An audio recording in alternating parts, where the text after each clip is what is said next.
The chair recognizes the gentleman from Texas. Thank you, Madam Speaker. First, thank you to Chairman Upton and Ranking Member Pallone and also Congresswoman DeGette for their work on this bill.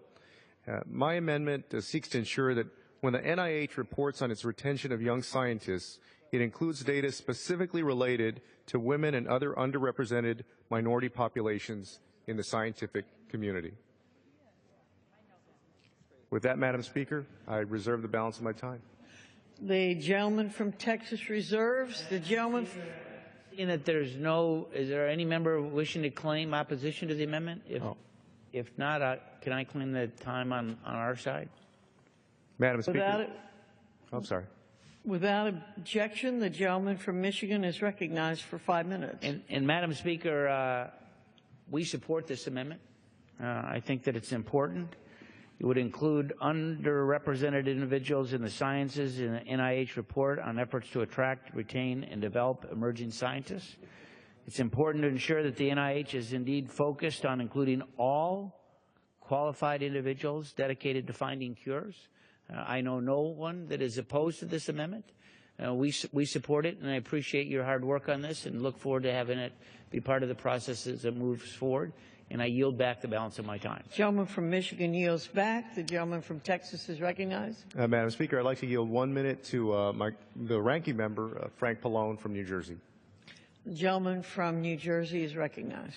Thank you, Madam Chairwoman. This amendment would require the NIH to report on their specific efforts to attract more women and racial and ethnic minorities into the biomedical workforce. It's clear that we must reverse the harmful trend of limited participation by women and racial and ethnic minorities in the biomedical workforce.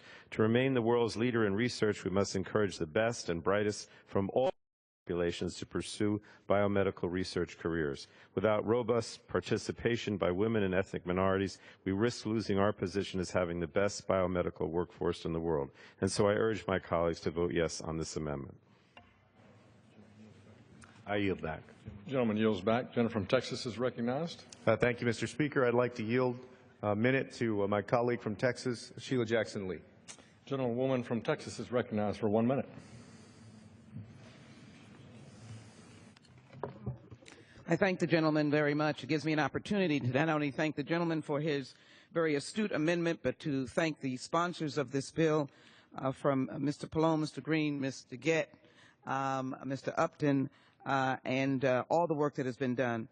But having served a number of years on the House Science Committee, I want to thank the gentleman from Texas, because all we heard often and very often was the value of investing in minorities and women as the new cutting edge of scientific research. We know that this bill is expansive, but we're delighted with your emphasis on the recruiting of women and minorities, particularly for the Young Emerging Scientist Report, and primarily because they begin to fuel the next generation of research and the next generation of the solving of problems, which is the American Cures Act. So I rise to support the gentleman's amendment and say to you that the documentation is long. That these individuals will then fill the laboratories of America and begin to do cutting-edge research to be able to create a better life for all of us. With that, I thank the gentleman, I support his amendment, and I yield back. Gentlewoman yields back. The gentleman from Texas is recognized. Thank you, Chairman Upton and the Republicans for your cooperation on this amendment. I yield back.